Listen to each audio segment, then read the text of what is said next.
عن عبد الله بن مسعود رضی اللہ تعالی عنہ قال، سیدنا عبداللہ بن مسعود رضی اللہ تعالی عنہ سے روایت ہے، وہ فرماتے ہیں قال رجل، ایک آدمی عرض کرنے لگا یا رسول اللہ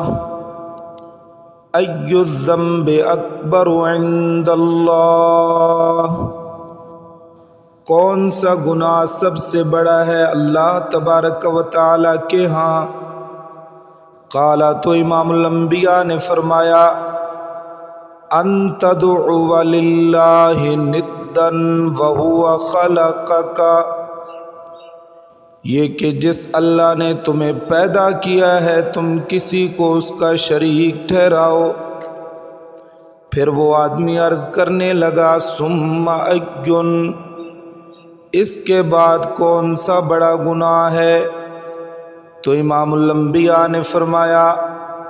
ان تقتل ولدک خشیۃ ان یطعم معک،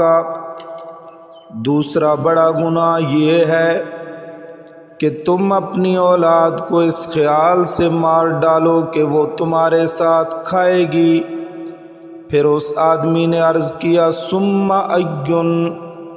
قال، تو امام الانبیاء نے فرمایا ان تزانی حلیلۃ جارک، یہ کہ تو بدکاری کرے اپنے پڑوسی کی بیوی کے ساتھ۔ فانزل اللہ تصدیقہا،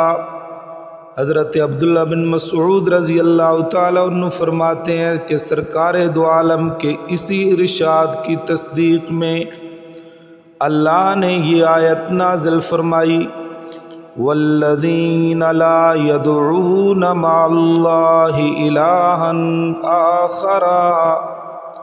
وہی ہیں بندگان خاص جو اللہ کے سوا کسی دوسرے کو معبود نہیں ٹھہراتے۔ ولا یقتلون النفس التی حرم اللہ الا بالحق، اور نمبر 2،